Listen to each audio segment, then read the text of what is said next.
There we go. Good morning, guys. Welcome back to MAP2302 Differential Equations. I signed into this meeting at 9:15 and I did it twice and I said, where is everybody? What the hell's going on? Before remembering this class doesn't start at 9:15. So good news, no more Laplace transforms. You guys are through the Laplace transform. Bad news, power series. So I know that power series are an intimidating topic for a lot of folks. So we're going to spend a bit of time reviewing power series before we start talking about solving differential equations with them. And that's going to be the bulk of the day today, is just reminding you how power series work. And then I will remind you some important power series that you need to know. We're going to talk about integrating and differentiating power series, intervals and radii of convergence. I looked over your responses to the CIQs, and there were some pretty consistent answers there. Most folks are comfortable with the sigma notation, which is good. I don't particularly want to have to review that. Most folks are reasonably comfortable finding intervals and radii of convergence, which is again good. But we're going to do just a very brief review of that.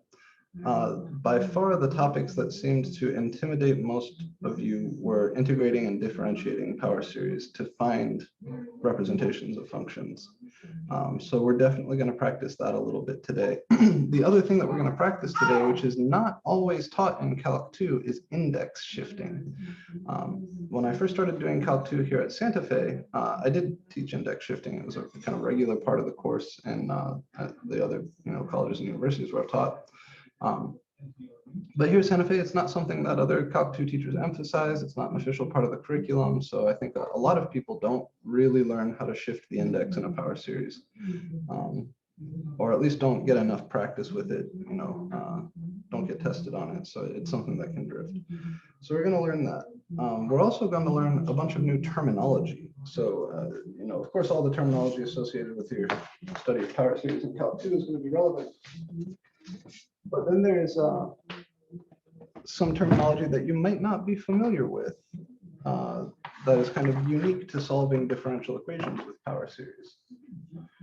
So that is something that I need to teach you before we can really get into it. Things like singular points, regular singular points, irregular singular points, indicial equations. And we're also going to talk a little bit about recursive sequences. Some things that we're not going to talk about that you may have seen in the textbook if you decided to read ahead. Multiplication, division of power series, it's kind of nasty. There are some instances where you would want to multiply power series, despite what I may have told you or your professor may have told you in Calc 2. But it's not a nice procedure. And I think the kind of general rule that if you find yourself multiplying two power series, take a step back and ask if there's another approach, is still carries some wisdom. So yeah, that's the vibe. Here we go.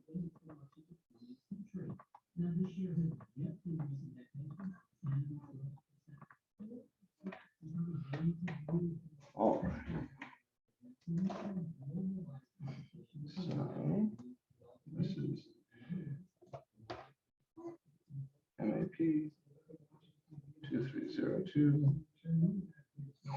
differential equations, lecture 8.3.21. We're almost to the end. I don't remember if I did this the other day. I wanted to just show you. I think all of your homeworks for the rest of the semester are up now. I posted them last week for anybody who wants to kind of work ahead or get a feel for what's expected of you in the last few weeks. Because exam 3 is going to be the take-home test, there won't be a study guide for that, but there will be a study guide for the final. So the only other assignment besides the homeworks that are up in WebAssign that you'll still have to complete before the end of the term are the final exam, study guide, and the final exam itself. So here's your last two homework sets. I think homework 8 is Laplace transform stuff. And this is the one from which I pulled the the unit impulse and direct delta function. So I don't think you'll have a terribly hard time with this. The last few things you have to do in here to calculate some convolutions, not convolutions themselves, mind you, but the Laplace transform of a convolution. And that's where you'll use that theorem. So remember, the Laplace transform of a convolution is the product of the Laplace transforms. That's the nice thing there. Your final homework set, which is due on the day of the final exam you see here, is the homework set on power series. And this is going to take you some time. Right? I made it as short and simple as I could. There are a handful of review problems. But then we do get into solving differential equations with power series. So again, I'm being as gentle as I can with this, but some things you'll notice. The differential equations in here, they're not constant coefficient. And these are some of the only differential equations that we've seen, which are not constant coefficient. First order linear equations, we could handle those constant coefficient or not. Cauchy-Euler equations are not constant coefficient, and they're actually good examples of equations that you can solve through power series. These are still linear, but it's possible, if you're willing to multiply power series, to solve some nonlinear ODEs with power series as well. So I just want to throw that out there. I think my radio is turned up a little bit. I'll turn that down. Sorry.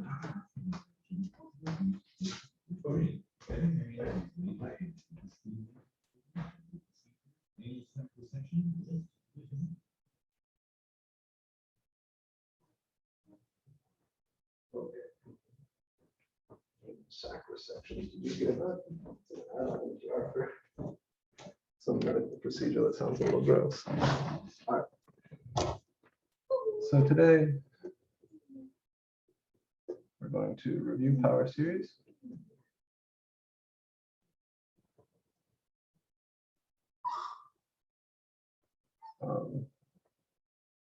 Going to learn some terminology.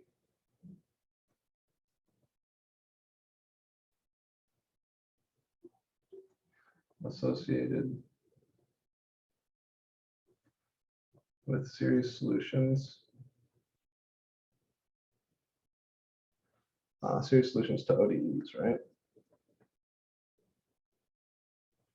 And I'm going to give you a kind of overview of a method, which is called the method of Frobenius. The spelling his name here, F-R-O-B-E-N-E-O-U-S, something like that. So the place to begin is with the review of power series, of course. Let's do it. I know starting with the definition can feel a little bit contrived, but when it comes to power series, we have to. A power series is an expression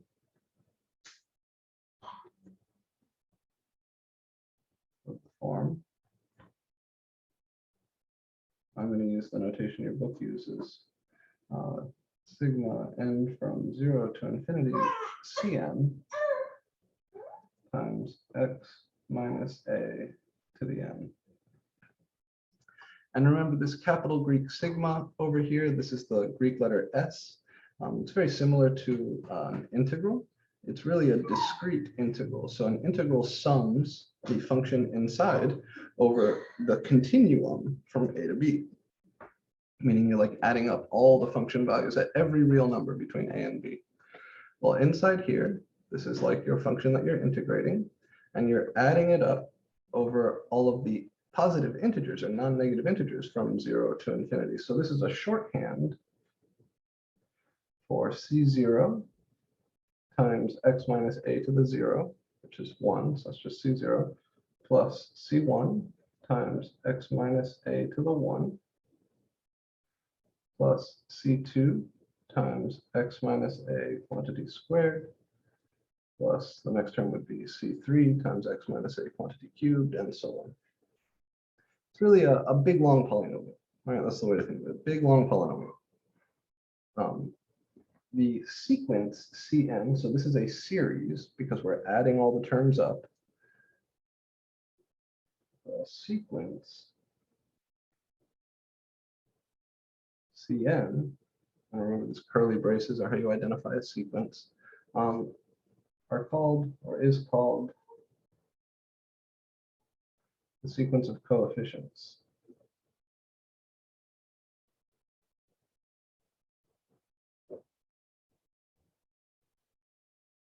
So C0 is the constant coefficient. C1 is the coefficient of x minus a to the 1. C2 is the coefficient of x minus a squared.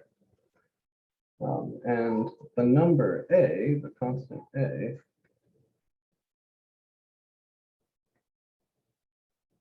is called the center.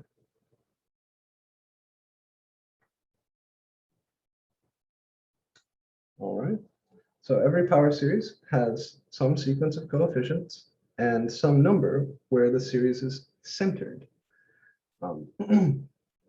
If you look at the partial sums for a power series, kind of the polynomial out to x squared, the polynomial out to x cubed, and so on, you'll see that the convergence kind of happens starting at the center, and then those polynomials sort of glue themselves to the function to which the series is converging about the center.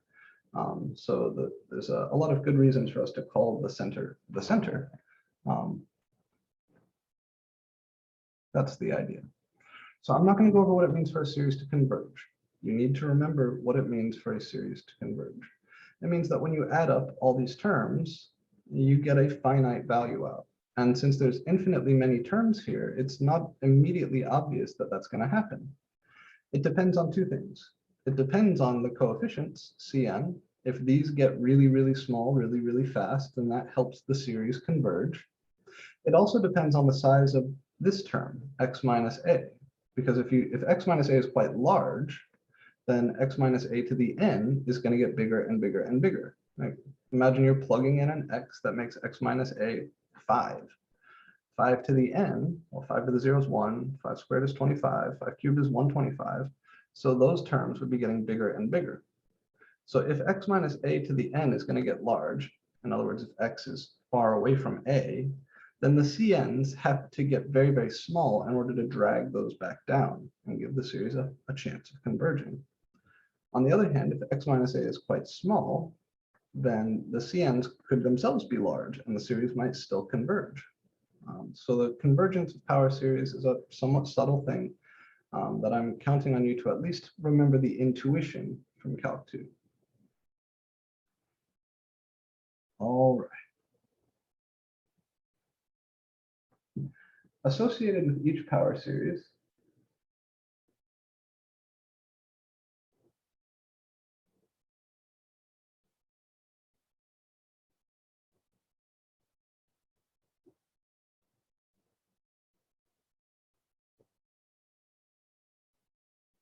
is a number r, which is greater than or equal to 0, called the radius of convergence.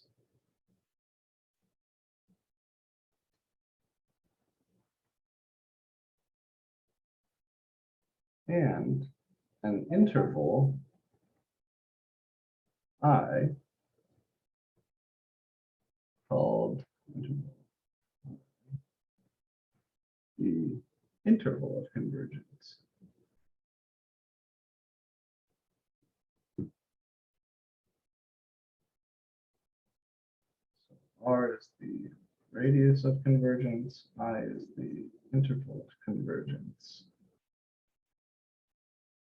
These objects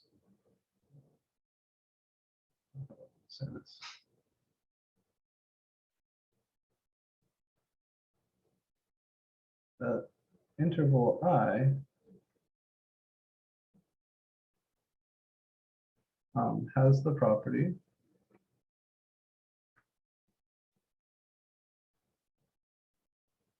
that if x is an element of the interval I, then the power series sigma n from 0 to infinity Cn times x minus a to the n converges. All right, so radius of convergence, interval of convergence. I'm going to clarify what the radius of convergence is in a second, and the interval of convergence is connection to the radius of convergence. But first you need to remember just what an interval of convergence is. Remember, when someone hands you a power series, the CNs are known, usually.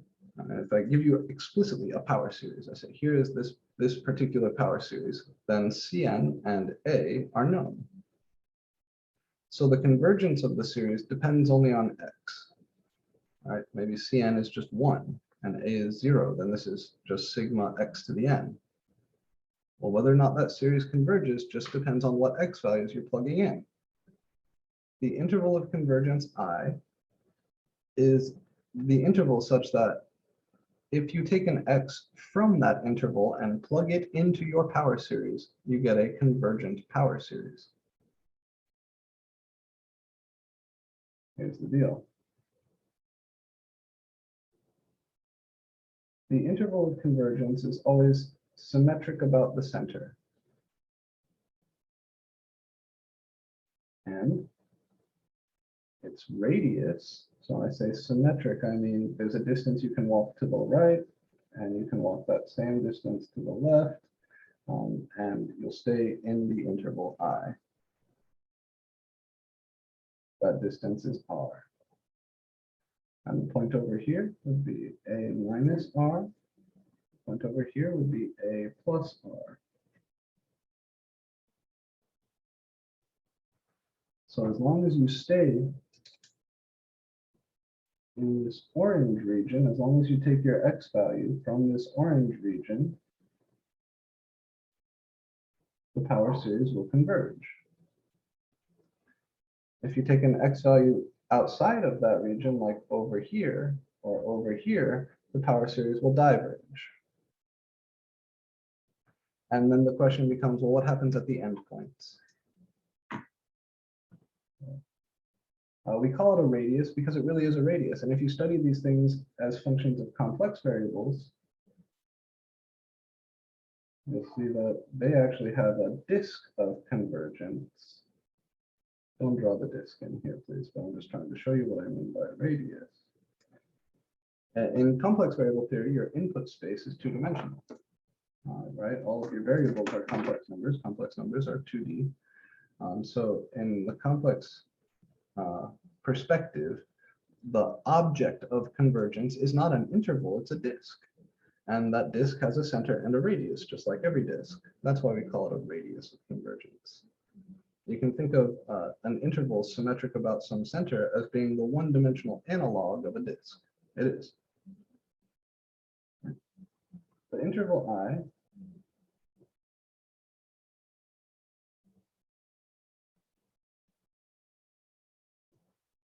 is always of the one of the forms. One is always of one of the following forms. It's either the open interval from A minus R to A plus R, the left closed right open interval from A minus R to A plus R, the left open right closed interval from A minus R to A plus R, or the closed interval from A minus R to A plus R.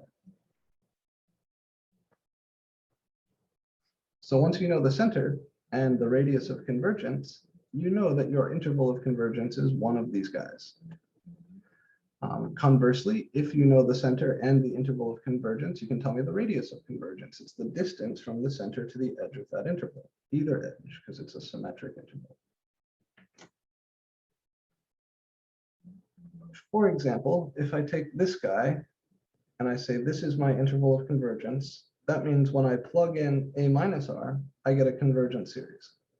If I plug in A minus R for X, the series converges. But if I plug in A plus R for X, the series diverges because the parentheses indicates that that's not in the set.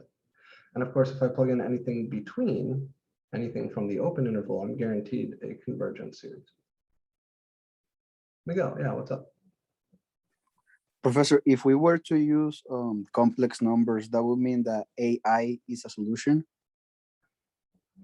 What do you mean by solution? Like if you plug AI, it converges. It's possible. It's possible. So A times I, it depends on where you are in the complex plane. So if A is 0, then this is the origin in the complex plane, right?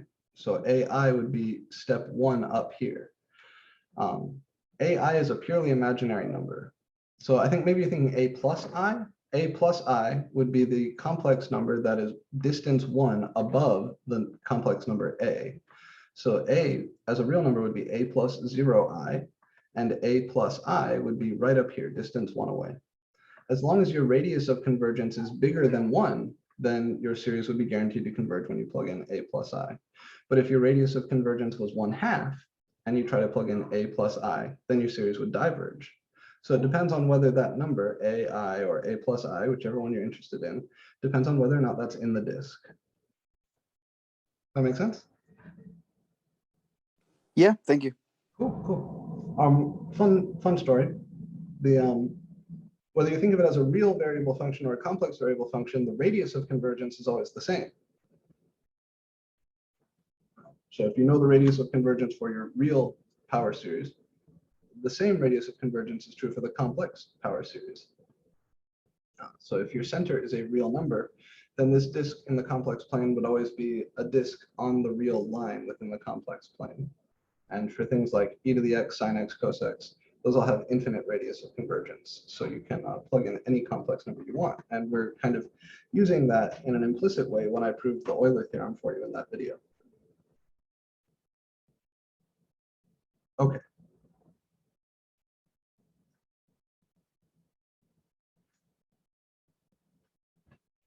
So I want to talk about the different kinds of convergence.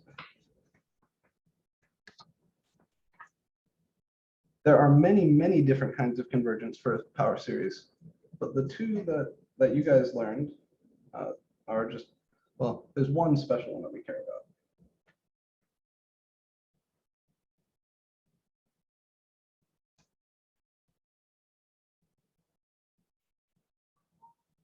And that's absolute convergence. We say a series sigma n from 0 to infinity Cn x minus a to the n converges absolutely when x equals, let me just call it x naught, if the series sigma n from 0 to infinity absolute value of Cn times x naught minus a to the n converges. Right? So I'm saying I'm going to plug in a particular x value, and I want to know, does that series converge or diverge? Normal question. Here, I'm plugging in a particular x value and asking, what does it mean for a series to converge absolutely? It means that when you swap the regular series for the series with absolute values inside, you still get a convergent series. We could say this for series in general, right? It doesn't have to be a power series, any series. What it means for that series to converge absolutely is when you take absolute values inside, you still get a convergent series. And if you come back to your picture of the interval of convergence,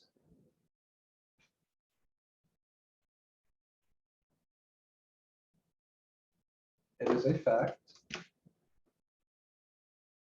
that everywhere in the interior of your interval of convergence, you'll converge absolutely.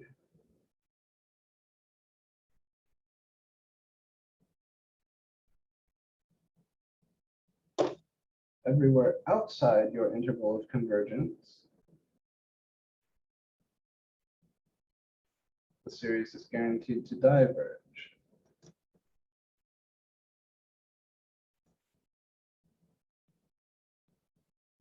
And what we were saying just a second ago is that at the endpoints themselves, the series may converge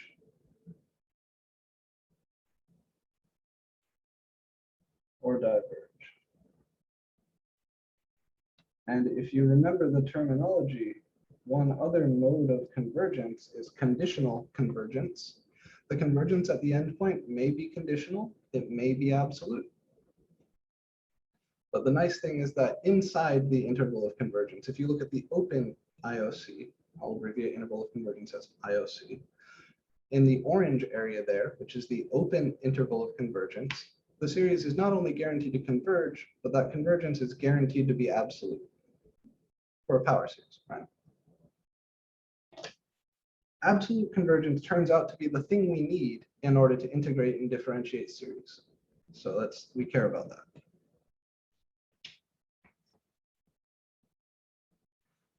The main tool we have for determining whether a series converges or diverges, specifically the main tool we have for finding the interval of convergence, is called the ratio test.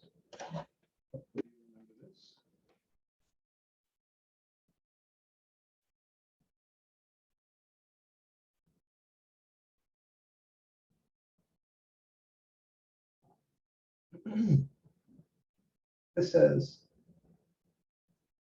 let L be the limit as n goes to infinity of, normally we would say a ratio of two consecutive terms of the series. Since here we're just talking about power series, I'm going to say that's Cn plus 1 times x minus a to the n plus 1 divided by Cn times x minus a to the n, all in absolute value. Which will always, by the way, simplify to, from here, will always simplify to the absolute value of x minus a times the limit as n goes to infinity, absolute value Cn plus 1 over Cn. So here's some number, right? If L is less than 1, the series converges absolutely.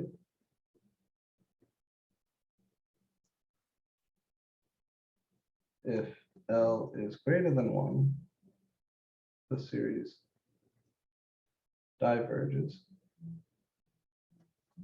And if L is equal to 1, we don't learn anything. The test is inconclusive. So the way you're going to find the interval of convergence for a power series is by running the ratio test and then setting this object less than 1. This thing right here, the limit, is a number, right? It's a number. When you calculate that limit, you get out a number like 5. Then you'll take this thing, x minus a times 5, and set that less than 1.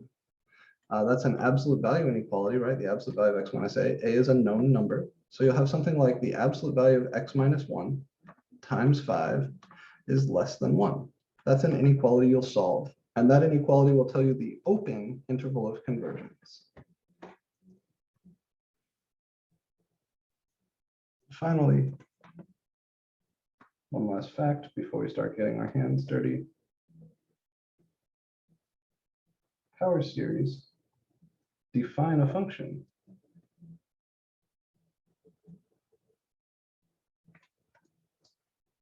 whose domain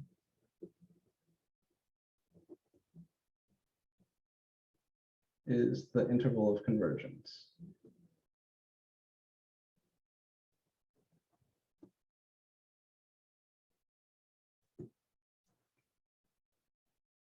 Right? The power series is a function of x. You plug in a different x, you get a different thing out. As long as the x's you're plugging in come from the interval of convergence, the series will converge and you actually get a number out. So that's a function. You feed it x's, it outputs a number. That's a function. The catch is the domain of the function, the x's that you're allowed to plug in, they have to be such that the series converges. If the series doesn't converge, you don't get anything meaningful out. So power series do define functions. Every power series is a function. Even if you don't know what function it is, every power series is a function. And the domain of that function is the interval of convergence for that power series.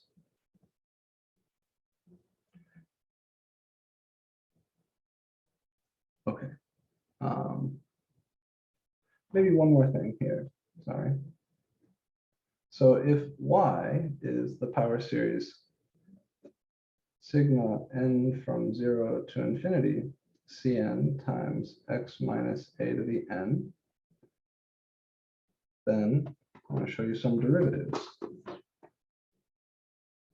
Y prime would be sigma n from 1 to infinity, Cn times n times x minus a to the n minus 1.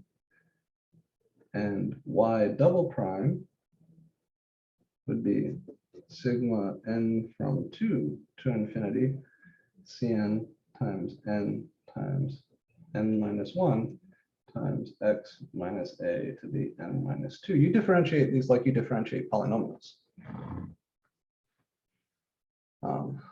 Remember, it's just a polynomial. In here, this is like a generic term of the polynomial. So if you want to differentiate the series, you just differentiate the generic term of the polynomial. The constants Cn, the coefficients are constant, so they just come along for the ride. The derivative of x minus a to the n, you bring the power down. It's a power rule. It's n times x minus a to the n minus 1. There's a little chain rule thing, but the derivative of the inside, the derivative of x minus a is just 1. So the derivative of x minus a to the n is n x minus a to the n minus 1. And the derivative of that is n times n minus 1 times x minus a to the n minus 2. And you can continue like this. The thing that fucks people up here is that this starting index is changing. The reason is that in the original series, remember, the term associated with n equals 0 is a constant. This series is C0 plus C1 x minus a plus C2 x minus a squared. When you differentiate that, the C0, the constant term, goes away. Derivative of a constant is 0. So yeah, that's what your derivatives look like.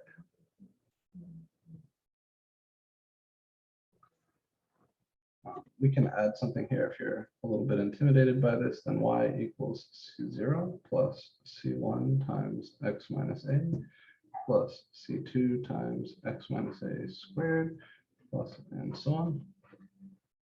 So his derivative, the C0 vanishes. This term, C1 times x minus a, becomes the constant term because the derivative of x minus a is 1. The next term would be C2 times 2 times x minus a to the 1. The next term after this was C3 times x minus a cubed. So the next term in the derivative would be C3 times 3 times x minus a squared, and so on. You just differentiate one term at a time. And in sigma notation, it looks like this. Okay, the second derivative here, C1 vanishes, C2 becomes C2 times 2 times x minus a becomes C2 times 2. The next term here would be C3 times 3 times 2 times x minus a to the 1. That's all. All right, derivatives of power series, not terribly hard. But the starting index does bump up when you're differentiating a generic power series like this. If you're differentiating a particular power series, a power series that you know well, if the first term isn't actually constant, like if there is no C0 here, you may not necessarily bump the starting index, and we fiddle about that really heavily in Calc 2. But mostly in differential equations, we're going to be differentiating generic power series where we don't know any of the CNs. So we will definitely be differentiating them like this.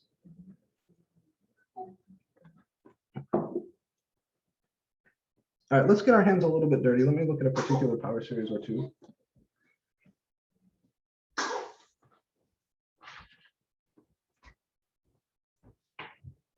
You may recall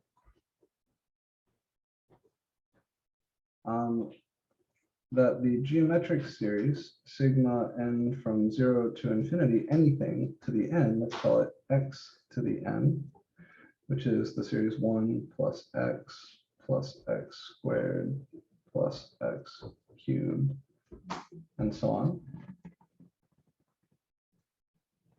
This will converge provided the absolute value of x is less than 1, because it's a geometric series.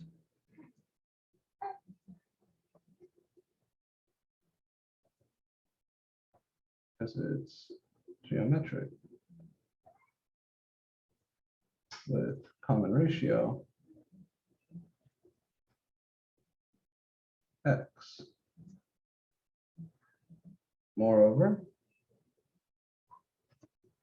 if the absolute value of x is less than 1, then that series, that geometric series, as all geometric series do, converges to its starting term, which is 1, divided by 1 minus its common ratio, which is x.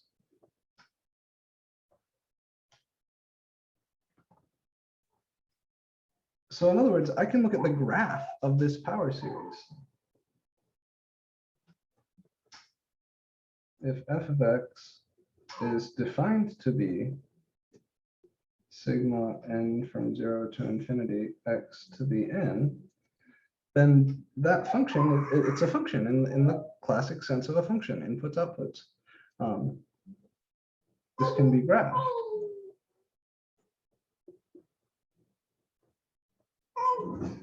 And its graph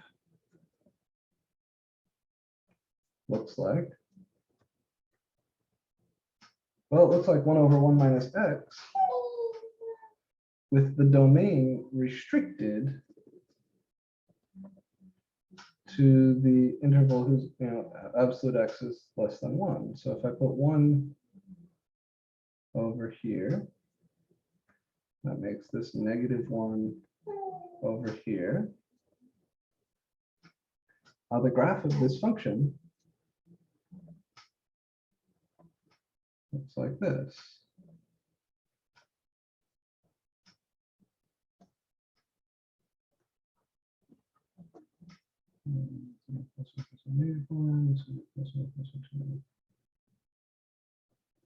That.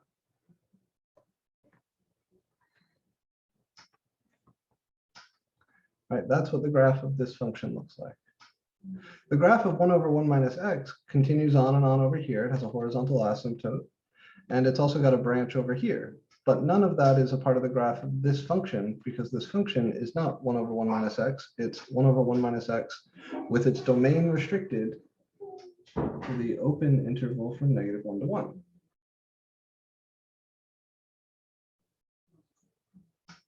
All right, so power series really do define functions. I'm going to show you in a minute kind of what convergence looks like. It'll be a Desmos activity. But before that, I want to do an example here where we find an interval of convergence. We're going to find the IOC for the power series. Let's do sigma n from 1 to infinity, 1 over 2 to the n times n times x minus 3 to the n.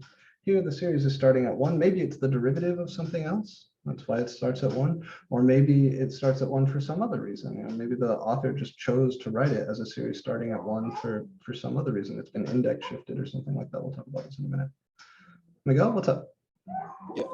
Professor, are we using all real numbers or just naturals? For the sum? Yeah. The sum is just over the non-negative integers. So natural numbers, if you're French, some people say the natural numbers are 1, 2, 3, not counting 0. But yeah, the sum here, n runs over the non-negative integers. The variable x is a real variable. So it can take on any number you want, pi over 6, 1/2, the square root of 2. But the index n only goes over the non-negative whole numbers. Good. Thank you. So let's find the interval of convergence for this series. The tool, remember, is the ratio test. So I'm going to set up the associated limit.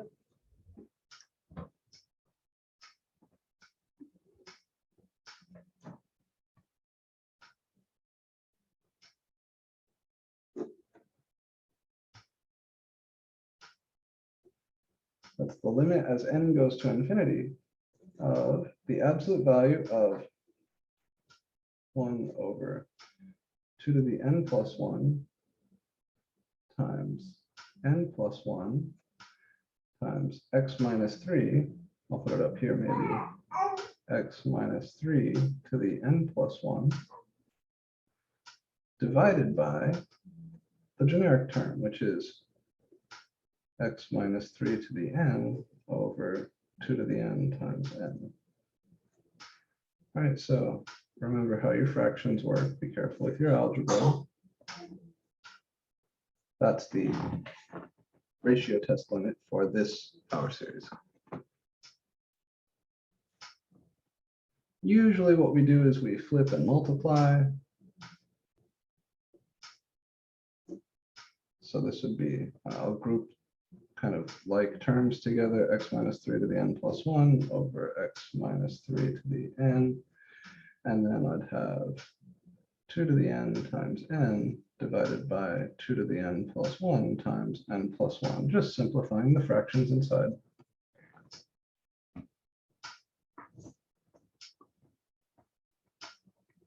I'll continue down here.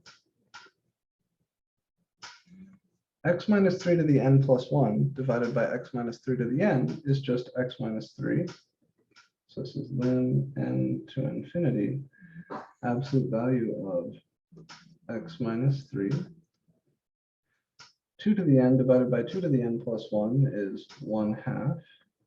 And then you have still here this n over n plus 1.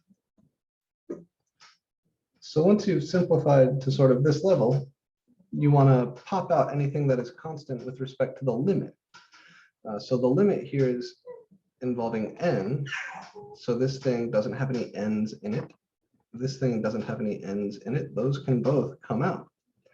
And then the thing that's left over, n over n plus 1, is positive. So here's what we're going to get. We're going to have the absolute value of x minus 3 times the absolute value of 1/2, which is 1/2, times the limit as n goes to infinity, absolute value n over n plus 1. And since n is going to positive infinity, n over n plus 1 is positive, so I can lose my absolute values there. All right, who remembers? What's this limit? Divide by n. Good, yeah, we can divide top and bottom by n. So that would give me 1 over n. Sorry, that would give me 1 divided by 1 plus 1 over n. We can be careful about this one, although we do want to get to a place where we do these quickly. So I have absolute x minus 3 over 2, that's the x minus 3 and the 1/2, times the limit as n goes to infinity of 1 divided by 1 plus 1 over n. That's dividing top and bottom by n. This is a classic trick where you divide top and bottom by the largest power of your variable. Okay. And then just 1 over n goes to 0. Very good. So as n gets bigger and bigger and bigger, 1 over n gets smaller and smaller and smaller. And it goes to 0. Not only does it get smaller, but it goes to 0. So this is 1 over 1 plus 0, which is 1. So this is absolute value of x minus 3 over 2 times 1, or just absolute x minus 3 over 2. All right, ratio test limit has been calculated, but I still don't know my interval of convergence. I don't know my radius of convergence. You could infer from this the radius of convergence. I will say the series converges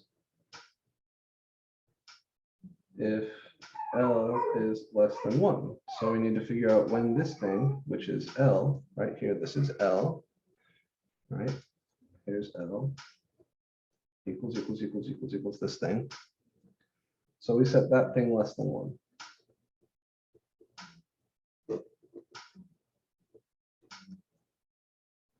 which means the absolute value of x minus 3 has to be less than 2. And you can rewrite absolute value inequalities. The word I use is this unpacks as -2 is less than x minus 3 is less than +2. How do you have an absolute value smaller than 2? Well, you can't be bigger than 2, and you can't be more negative than -2. Think about how the absolute value function works. The absolute value of something is sort of its size, right? Distance from 0. So if your absolute value is going to be smaller than 2, you can't be bigger than 2 on the one hand, but you also can't be -2.5, -3, -4. You have to be between -2 and +2 to satisfy this condition. So these are equivalent. Then you add 3 everywhere. -2 plus 3 is 1, is less than x, is less than 2 plus 3 is 5. Okay, so the open interval of convergence is 1 to 5. We don't yet know what happens at the endpoints. I want to be clear about that. We don't yet know what happens at the endpoints. So your interval of convergence has endpoints 1 and 5.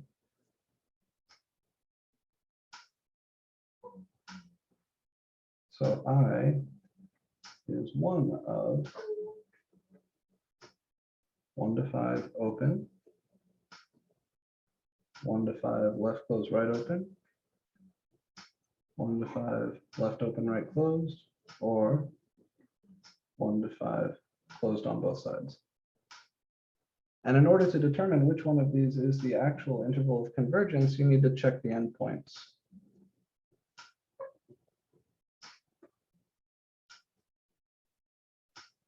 So when you plug in x equals 1 to your power series, do you get a convergent series or a divergent series?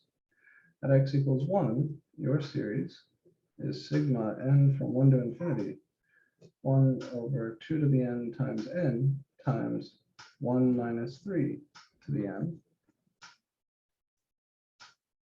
1 minus 3 is -2, so that's sigma n from 1 to infinity, -2 to the n over 2 to the n times n. -2 to the n is -1 to the n times 2 to the n. So we have that divided by 2 to the n times n, and you can cancel the 2 to the n's. And you get this object, sigma n from 1 to infinity, -1 to the n over n itself. Does anybody remember the name of this series? This is a special series. The alternating harmonic series. Excellent. Yeah, this is the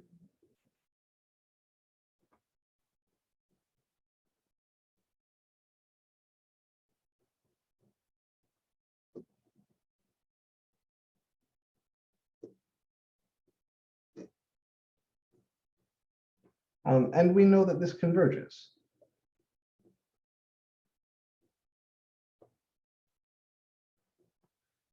In fact, we know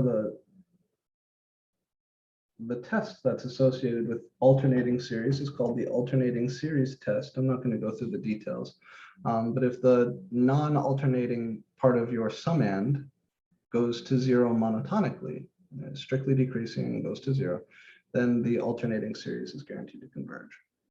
Turns out the convergence here is what's called conditional. It's not absolutely convergent, but that's okay. Still converges. Also, at x equals 5, my series becomes sigma n from 1 to infinity, 1 over 2 to the n times 5 minus 3 to the n.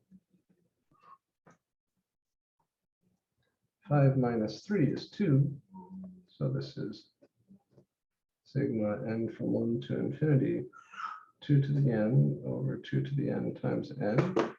Again, the 2 to the n's cancel, and you get just sigma n from 1 to infinity of 1 over n. And this is also a known series to us. This is the regular harmonic series, the non-alternating harmonic series. It's a special example of something called a P series, sigma 1 over n to the P, where P is a constant.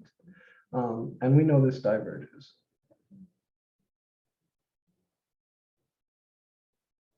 You can say as a P series. P here is equal to 1, which is not strictly bigger than 1. P series converge if and only if P is strictly bigger than 1. Okay, so my series converges when we plug in 1, diverges when we plug in 5. That means 5 should not be in the interval of convergence, and 1 should be in the interval of convergence. So the interval of convergence I here is which one of these? Call it A, B, C, D.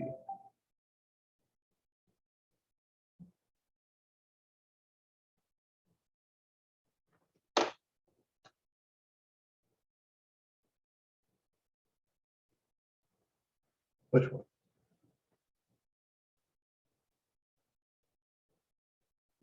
B, Accurate. yeah. Yeah, it's B, right?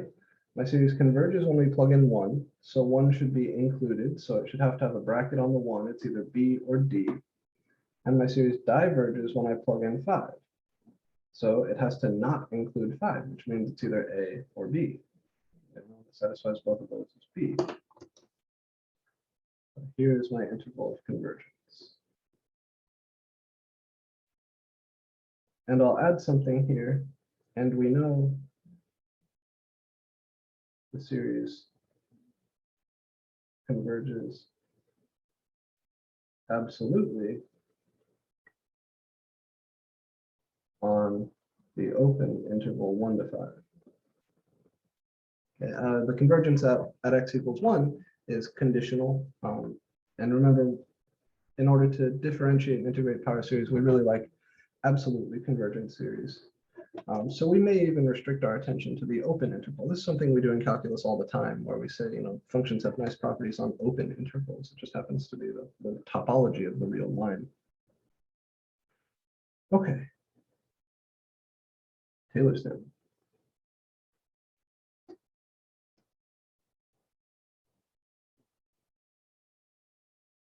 I'm not going to prove this. If you took Calc 2 with me, I proved it for you there. This says, in brief, if f of x is analytic, which means infinitely differentiable, basically.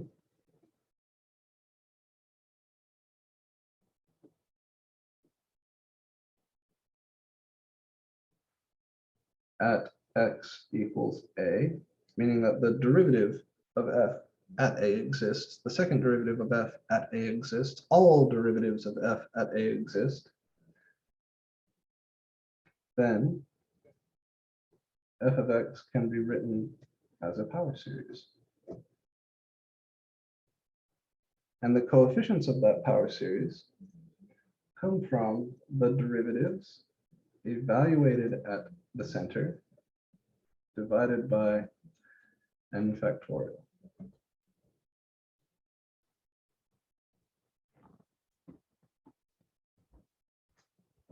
Now, f of x may have as its domain all real numbers, may have as its domain, some union of intervals, may have as its domain any weird set. But this expression here is only valid on the interval of convergence. The first few terms of this series look like f of a plus f primed of a times x minus a plus f double primed of a over 2 times x minus a squared. And it goes on and on like that. And you should recognize the first two terms of this series as the tangent line, or the linearization of f at a from Calc 1. So this is, for the most part, how you get series for functions. There are some other tricks, right, like integrating and differentiating rational functions. I get a series for natural log and arctangent that way. but you could also do it this way.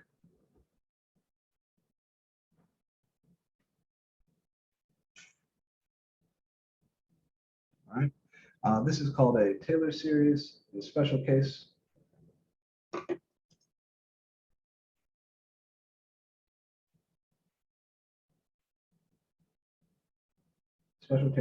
called the Maclaurin series. If A is equal to 0, we get f of x equals sigma n from 0 to infinity, the nth derivative evaluated at 0 over n factorial times x to the n. This is called the Maclaurin series.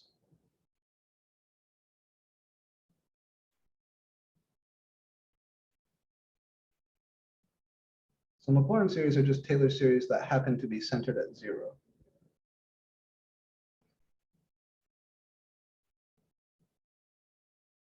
Most of the time, we'll be working with Maclaurin series.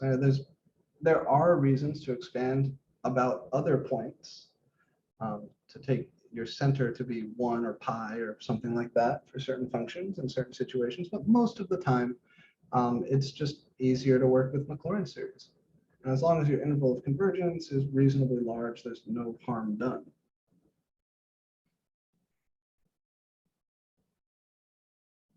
What follows is a collection of series that you need to remember forever and ever on end.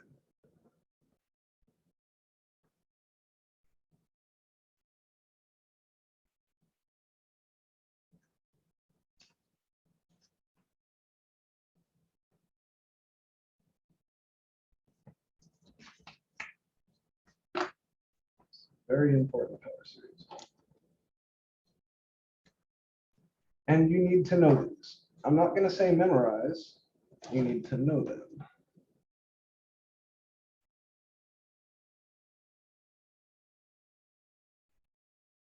I will not provide them on the test. You need to know these.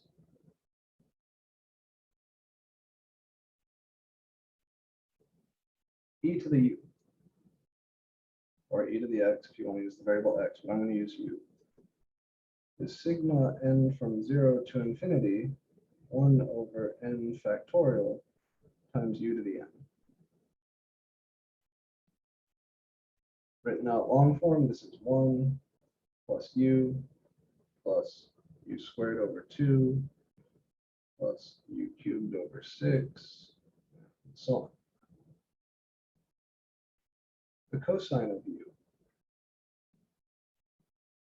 is sigma n from 0 to infinity, -1 to the n over 2n factorial times u to the 2n. The general term of the previous guy, I guess I'll write, is u to the n over n factorial. Right. The cosine series, if you write it out, looks like 1 minus u squared over 2 plus u to the 4 over 4 factorial, which is 24, minus, and so on. The general term here is what it says there, -1 to the n, u to the 2n, over the factorial of 2n.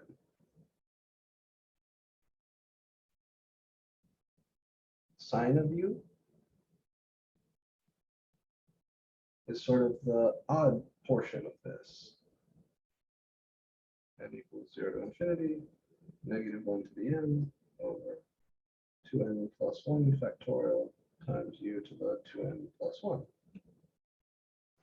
The first term of which is u, and then minus u cubed over 3 factorial, which is 6, plus u to the 5 over 5 factorial, which is 120, minus, and so on. The general term is, again, what it says.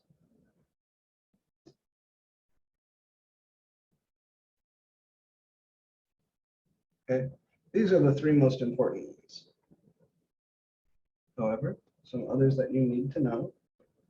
The inverse tangent function is a very nice power series expansion. This is the classic example of a series you get by integrating another series. is -1 to the n, u to the 2n plus 1 over 2n plus 1 without a factorial. So this is u minus u cubed over 3 plus u to the 5 over 5 minus and so on. General term again, -1 to the n, that u to the 2n plus 1 over 2n plus 1.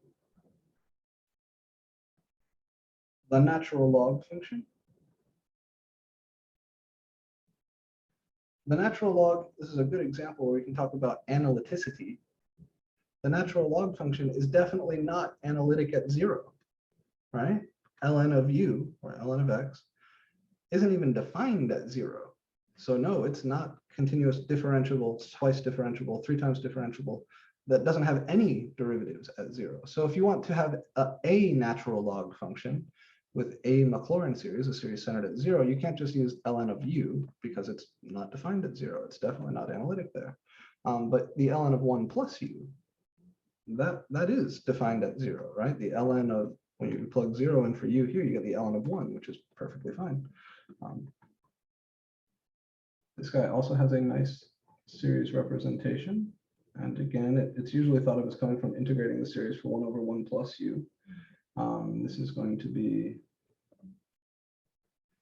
u to the n over n plus 1.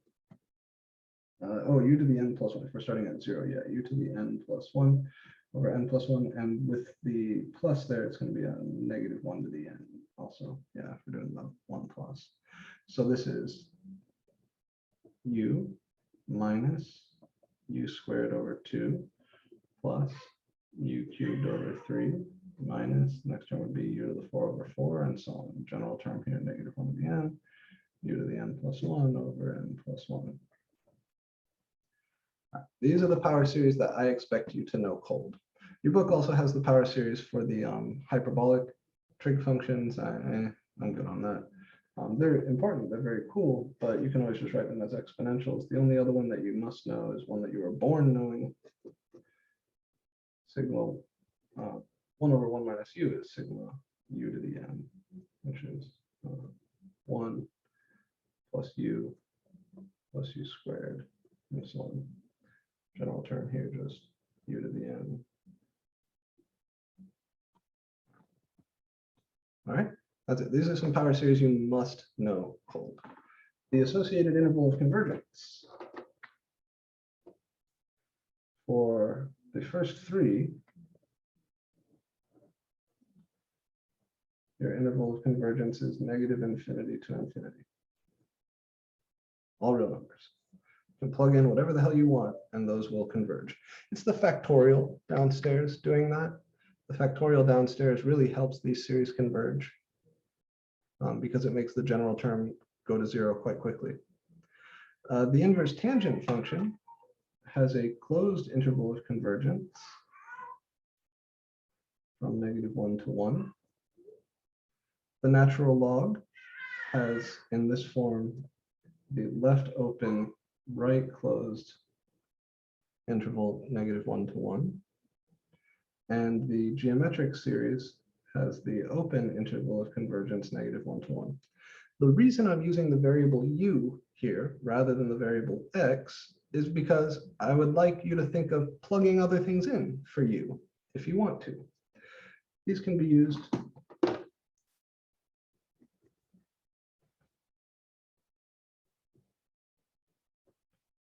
to get new power series. For example, e to the -x squared can be obtained by taking u to be -x squared in that first guy. So that would be sigma n from 0 to infinity 1 over n factorial times -x squared to the n. But this isn't in that nice form of a power series yet. I want to write this more nicely. So I will just do some algebra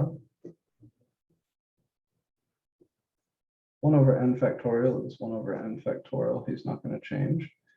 Negative x squared to the n is negative 1 to the n times x to the 2n. So there's your power series for e to the negative x squared, which is a quite famous function. It's sometimes called the error function. It's a bell curve. I'll use this as my example to show you what converging series look like, power series. The first few terms of this, I'll write out. Negative 1 to the 0 over 0 factorial times x to the 0 is 1. And then we'll have minus x squared over 2 factorial is 2. And then plus x to the 4 over what n value is this? This is, oh, sorry. This is n equals 1. So this is just a 1 downstairs. Sorry. So n equals 1 gives me this. N equals 2 gives me this. And so this would have the 2 factorial downstairs. N equals 3. So it's going to be minus x to the 6 over 3 factorial. 3 factorial is 6.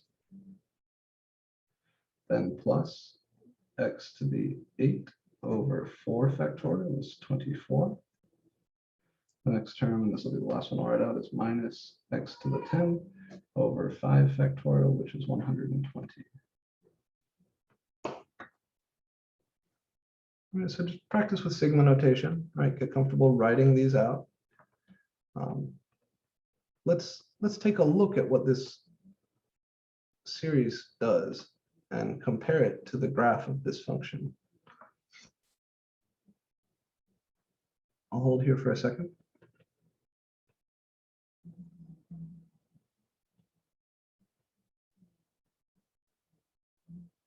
Remember, 0 factorial is 1.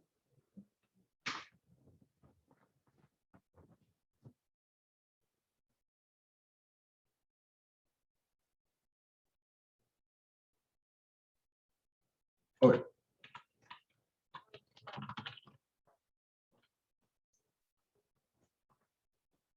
This is going to be the last little bit of our review.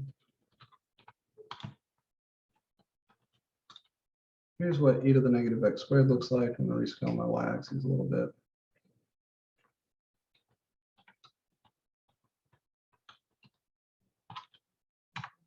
Let's,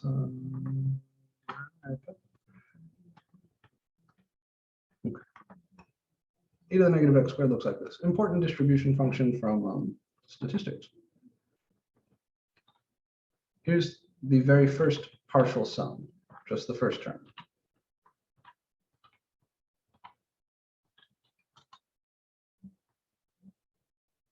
Here's the next partial sum. It's just the first 2 terms.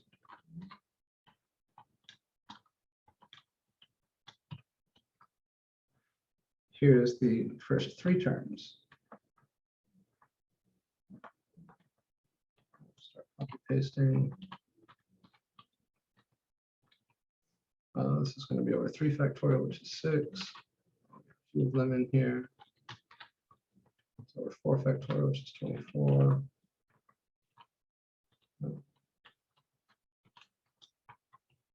Over 5 factorial, which is 120.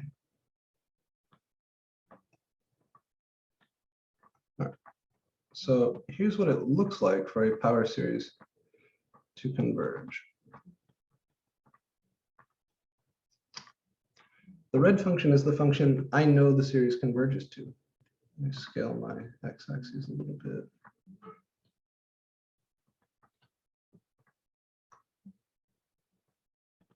The first partial sum is just a constant term. The next partial sum is a degree 2 polynomial, and it's the best degree 2 polynomial for approximating the red function at or near x equals 0. This is the best 4th degree polynomial for approximating the red function near x equals 0. The best 6th degree polynomial. And you see how well, as long as we stay close to x equals 0, the center, this guy sticks really, really well to the red function. And as we use more and more terms, he sticks better and better. Compare these two. All right. This guy sticks to the red function a little better than this guy. And as you go further, you give yourself more and more terms, he will stick over a larger and larger and larger interval. All right, so this is what it looks like for a power series to converge to a function. And as I use more and more terms, the blue would stick closer and closer to the red. All right, here's a fun fact. Integrating this function is very, very, very hard. Finding the indefinite integral, an antiderivative for this function, cannot be done using elementary functions, right? Without, just using the things you learn at the first half of Calc 2. Can't be done. In fact, there is no elementary function whose derivative is this guy. But integrating this is quite easy.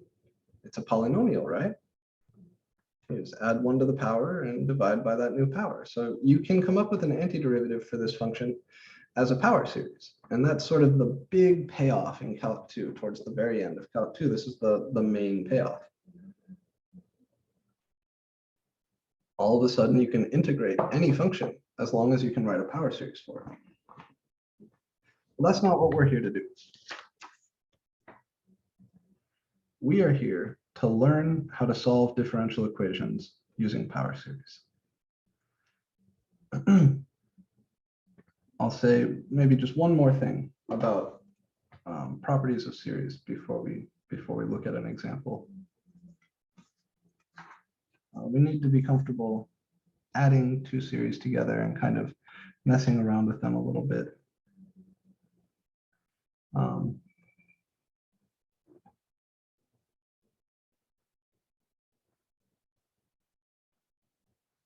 So if I have two power series that I want to add together, like sigma n equals 2 to infinity, n times n minus 1 times cn x to the n minus 2.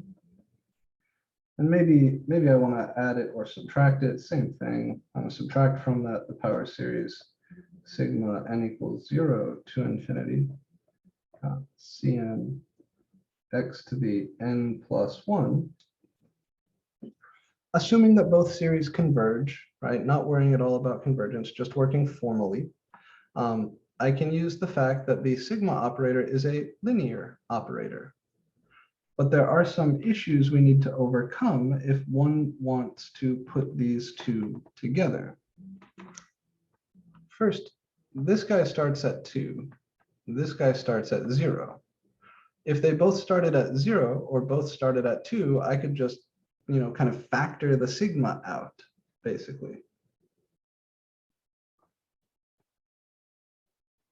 So let me put it this way. The rule here is that if you have sigma n from, I don't know, n naught to infinity, an, and you want to add or subtract from that sigma n from n naught to infinity, en, just general series, not even necessarily power series, this is the same as sigma n from n naught to infinity of the an plus or minus the bn, as long as everything converges. But if the starting index isn't the same, then you need to sort of fix that. And the way one fixes that, I can pull out two terms from this guy to make him start at 2. So I can just write out the first few terms here. So here we go. The first series I'm going to leave alone in this step. This is sigma n equals 2 to infinity, n times n minus 1 times cn x to the n minus 2. And then minus, I'm going to open a big parentheses and just expand out the first few terms of the series. When n is equal to 0, we get c0 times x. When n is equal to 1, we get plus c1 x squared. And then you'd have plus c2 x cubed plus c3 x to the 4 and so on. I can write that as plus sigma n from 2 to infinity cn x to the n plus 1. So you see the object in parentheses on the second row is the same as the second series from the first row. This is equal to this. I've just written the first two terms out. The n equals 0 term, which is this guy, and the n equals 1 term, which is this guy. So the whole thing in parentheses is sigma n from 0 to infinity, Cn x to the n plus 1. But rather than writing that all in sigma notation, I take the first two terms and write them out explicitly, and then I use sigma notation to express the rest of the series.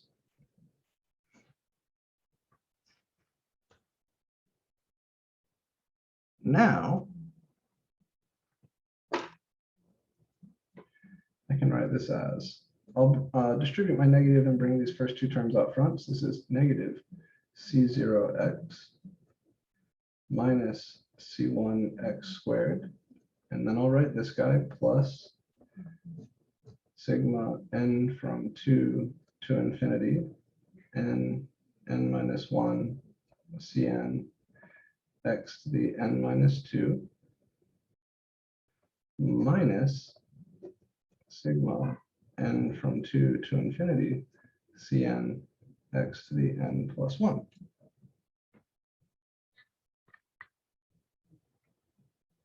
And now that these two series have the same starting index, I can put them together.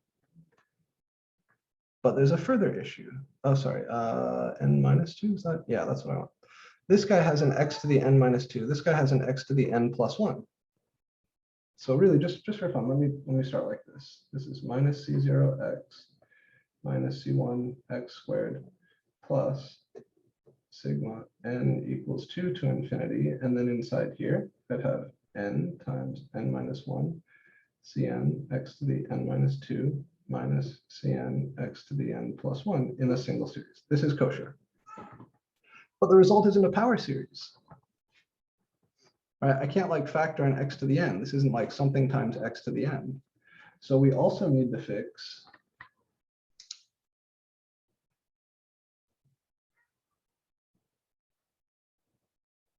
the different powers of n, or sorry, the different powers of x.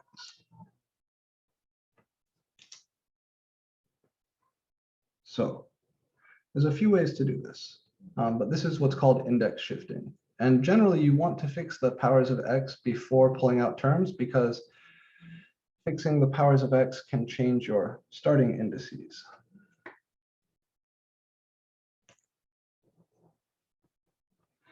The first term in this series is x to the 1, right? C0 x to the 1. The first term in this series is actually x to the 0.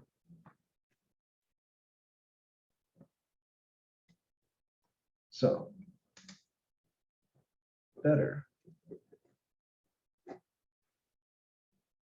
first fix the powers,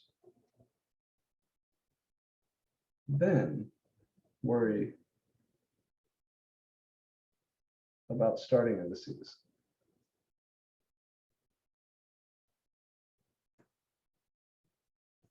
Because fixing the power can alter the starting indices.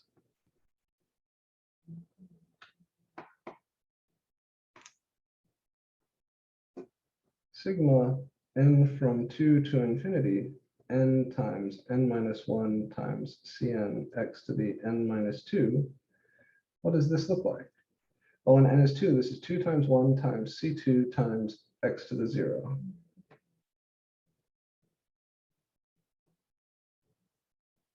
And then the next term is 3 times 2 times C3 x to the 1. And then 4 times 3 times C4 x to the 2, and so on. And the other series, sigma n from 0 to infinity, Cn x to the n plus 1, he starts with C0 x to the 1, and then plus C1 x to the 2, and so on.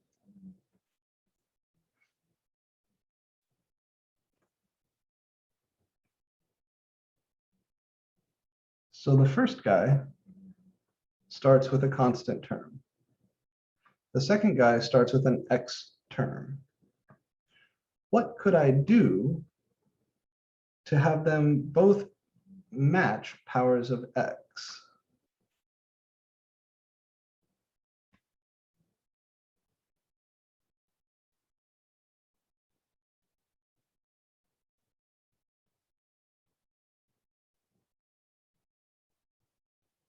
think about what we did above.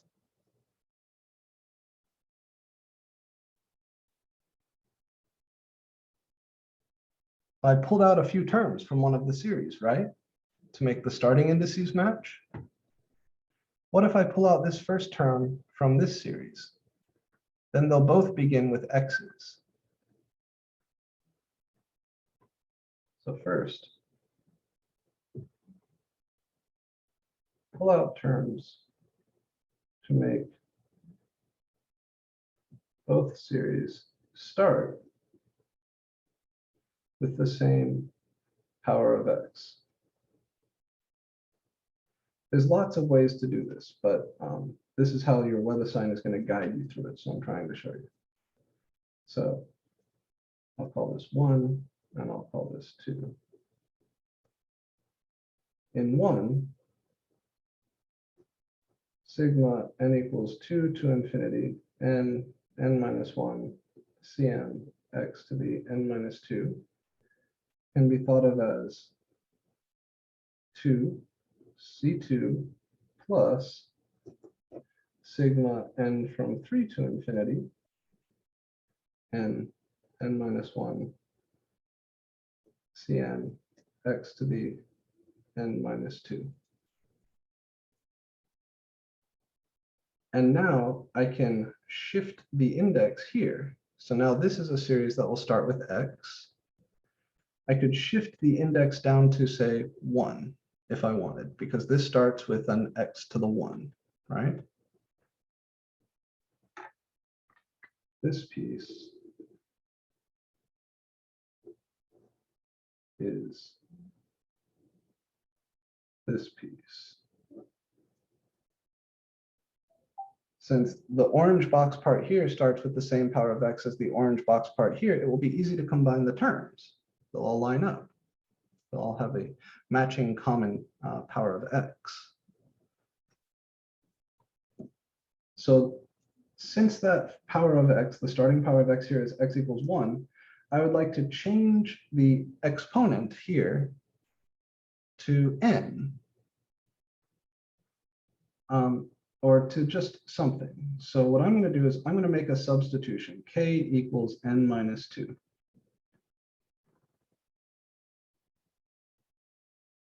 It's just like u sub in a definite integral. If n starts at 3, then k is going to be 3 minus 2, which is 1. And when n is infinity, k is also infinity. So just like when you make a substitution in a definite integral, you change your bounds. I'm going to do the same thing here. So this becomes 2c2 plus sigma k from 1 to infinity. Now you have to figure out what n and n minus 1 become. Well, n is k plus 2. So n becomes k plus 2. N minus 1 becomes k plus 1. Cn becomes, sorry, k plus 2 is equal to n. Cn becomes ck plus 2, and x to the n minus 2 becomes x to the k. This is called index shifting.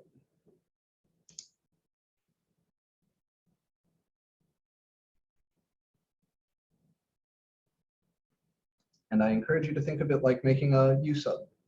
Same thing as making a u sub in an integral. Now you look at your other series.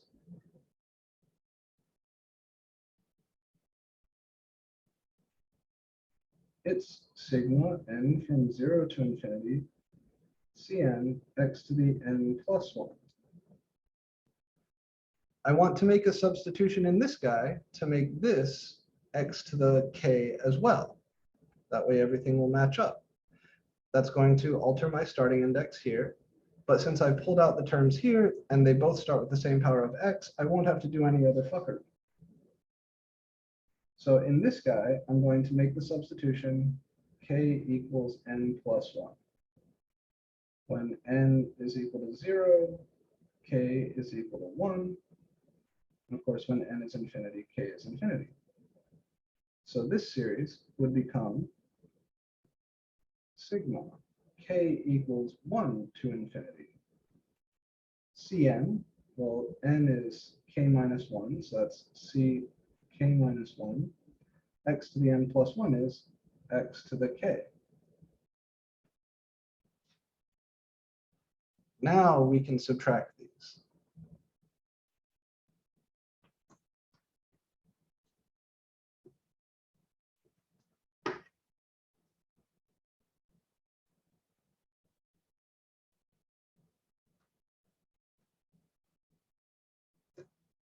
Now, sigma n from 2 to infinity, n times n minus 1, cn x to the n minus 2 minus sigma n from 0 to infinity, cn x to the n plus 1 is equal to. That first series is 2c2 plus sigma k from 1 to infinity, k plus 2 times k plus 1 times ck plus 2 x to the k. And the second series is sigma k from 1 to infinity, ck minus 1 x to the k. Now check it out, right? The powers match and the starting indices match. So this is 2c2 plus sigma k from 1 to infinity, and inside I have k plus 2, k plus 1, ck plus 2 times x to the k minus ck minus 1 x to the k. And within that series, I can factor in x to the k and get everything in that nice good form of a power series. Sigma k equals 1 to infinity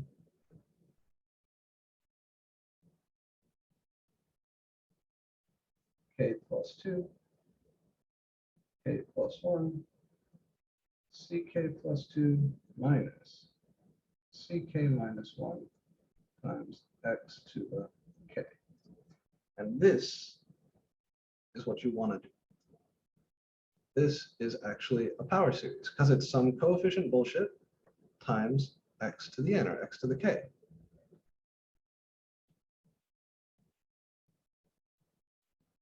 It's a non-trivial amount of work. You'll get good at it. You practice it. The thing to remember is to fix the powers first, then worry about your starting index. If after you fix the powers, everything doesn't line up, meaning you have different starting indices in one or the other, then you can always pull terms out of the guy with the earlier starting index to make him match.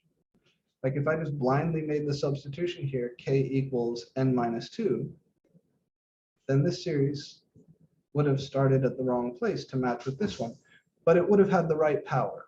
So my suggestion is in each series, make the substitution k equals this. And then in the other guy, k equals this. Different subs in each one. It's going to mess up your starting indices. Even if your starting indices were wrong to begin with, it may fix them, it may mess them up worse. But then pull out terms as needed to make the starting indices match. Then you can put the two series together.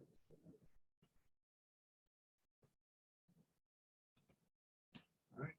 This is how one combines two power series that aren't super easy to combine at first. The way we're going to use this is by writing everything in your differential equation as power series. Y, y prime, y double prime, whatever. Writing your right-hand side, g of x, as a power series. Then you pull everything to one side, and you have 3, 4 power series to combine. You write them as a single series. That means the other side is going to be 0. So if you have something like this is equal to 0, you learn a few things. First, 2c2's got to be 0. Second, for this series to be the 0 power series, all these coefficients have to be 0. So imagine that you've got all this is equal to 0. You learn that 2C2 is 0, so C2 is itself 0.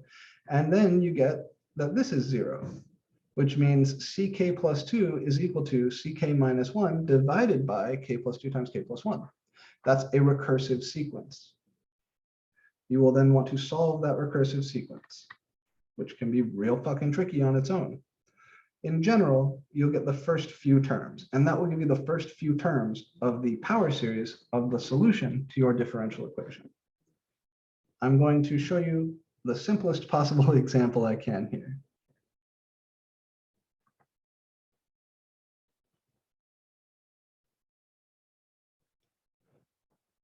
All right.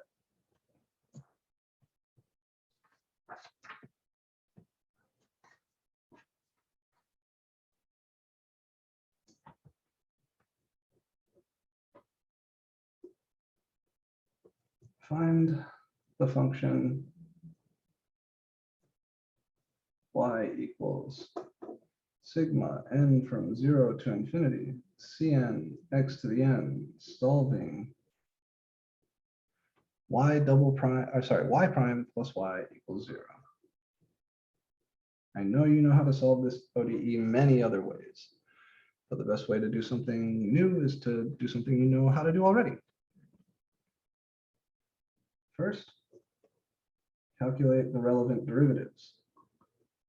Y prime is sigma n from 1 to infinity, n Cn x to the n minus 1. Taking the derivative, I'm just writing the n in front of the Cn because it looks better.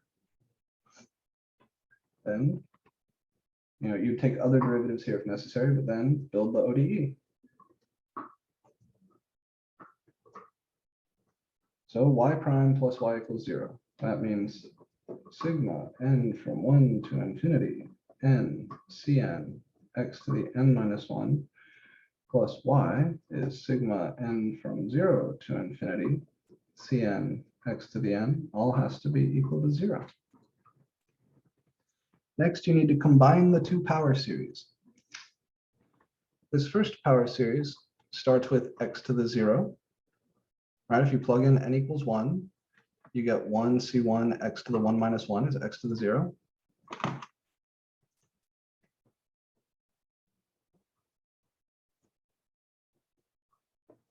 And this one also starts with x to the 0.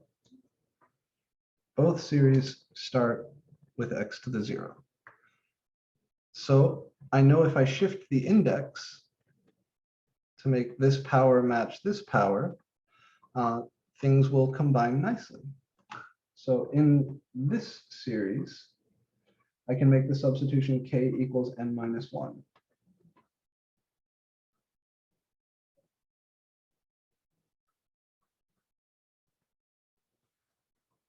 That means when n is equal to 1,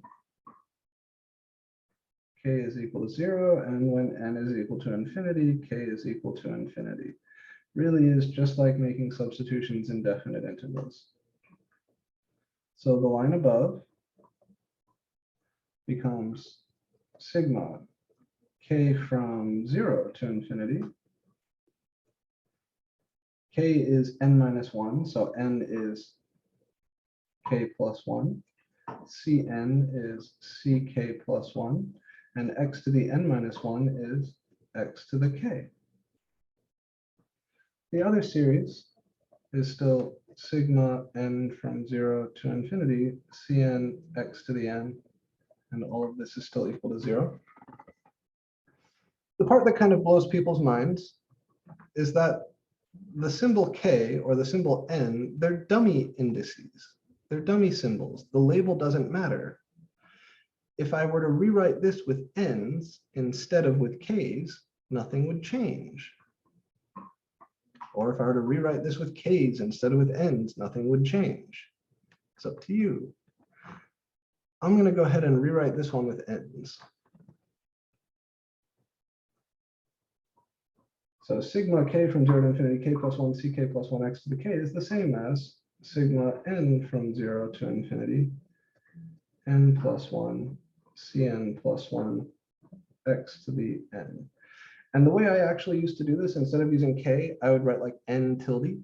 like an n with a little squiggle over the top, I would work in pencil. And then after I made my substitution, I would just erase the squiggle. All right. And we still have our plus sigma n from 0 to infinity, cn x to the n. This is still equal to 0. I can now combine those two power series because they have the same power of x and the same starting index. So this is sigma n from 0 to infinity. When I add those up, I'll get n plus 1, cn plus 1, plus cn, all times x to the n equals 0.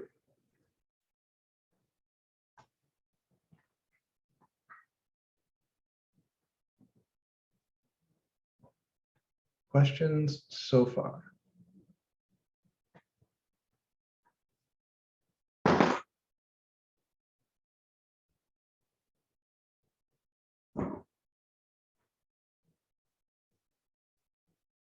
Okay.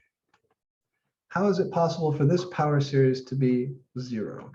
Well, all the coefficients have to be 0.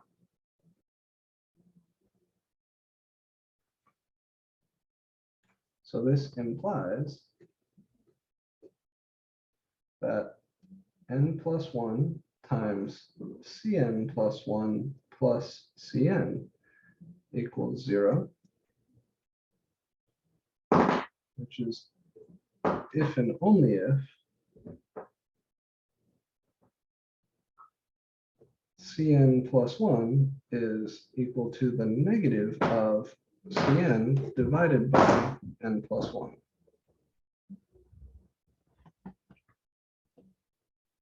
And this has to be true for all of these n's, n equals 0, 1, 2, and so on.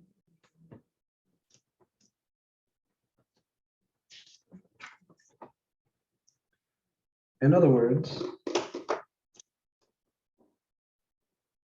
i.e., plugging n equals 0, we get c1 equals negative c0 over 1. c2 equals negative c1 over 2.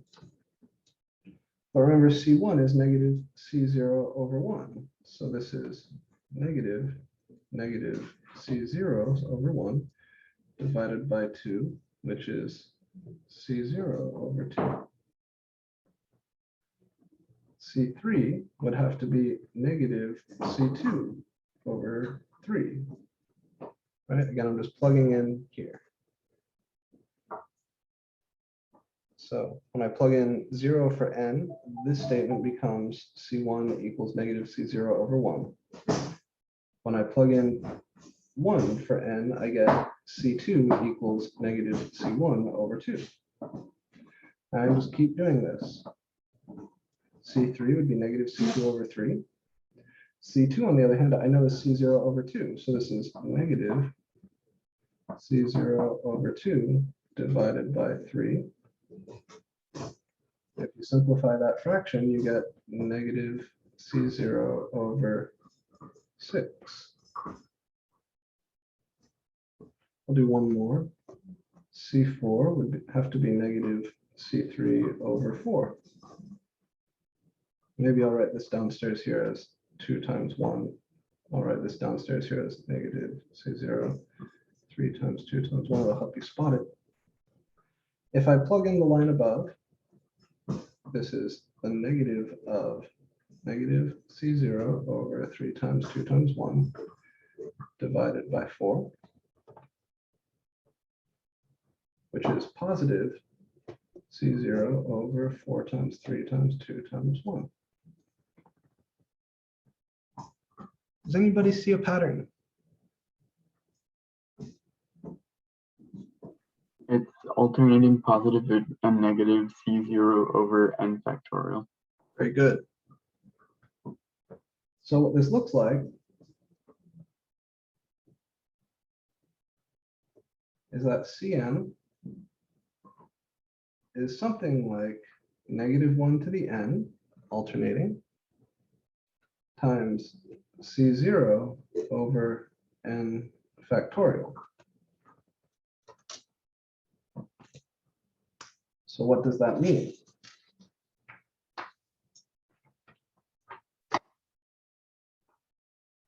i.e., function y is sigma n from 0 to infinity cn x to the n has to be sigma n from 0 to infinity -1 to the n c0 over n factorial times x to the n. And c0 is a constant. It can come out c0 sigma n from 0 to infinity -1 to the n over n factorial times x to the n. Does anybody know what that is the power series for?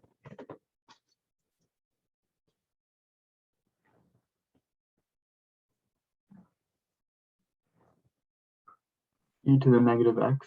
Very good. I'll do one more step here for you to help you see it. This is c0 times sigma n from 0 to infinity 1 over n factorial times -x to the n. So this is c0 e to the negative x. In other words, i.e., a solution to the separable equation y prime plus y equals 0, which we could have solved much faster, is y equals some constant c0 times e to the negative x. And c0 could be anything. It's an arbitrary constant.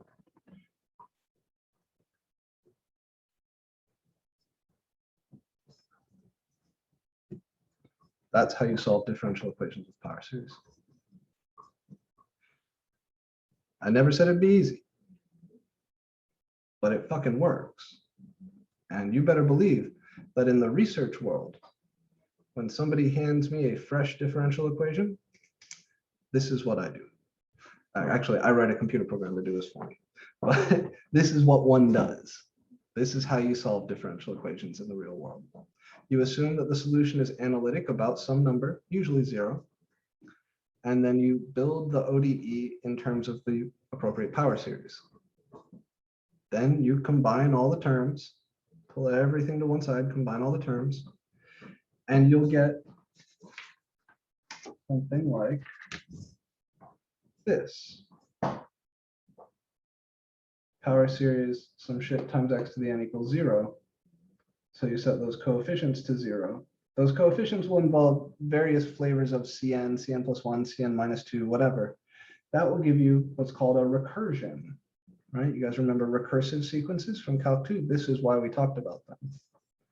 If you're lucky, you can solve that recursion explicitly. If you're unlucky, then you can at least find the first few terms. An order 2 differential equation will lead to what's called an order 2 recursion. This was an order 1 differential equation, so it had an order 1 recursion. The recursions, again, can be quite tricky. In fact, there's a neat duality between differential equations and recursive sequences, which are sometimes called difference equations. But this is how it goes.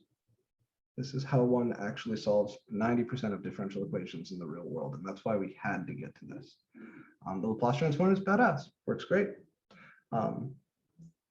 But it's not as badass as this. This will require you getting comfy with power series, but you're supposed to be comfy with power series. So that's what I have for you guys today. I won't waste any more of your time. I know we've already gone over. Please get started on the power series stuff as soon as you can. Take your time on the Laplace stuff, make sure you understand it. You may want to review some power series stuff before coming into this, because of course, even in the best possible situation, you arrive at something like this, you need to know what this is the power series for in order to actually get a clean answer. Now, the homework problems are not demanding clean answers. They just want the series solution.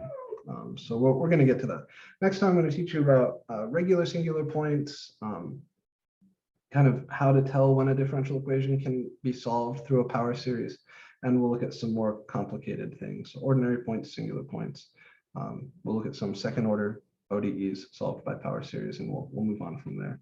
But that's it. I hope you guys have a lovely rest of your day. I hope you enjoyed this. This is a big breakthrough moment for us. And I will see you tomorrow.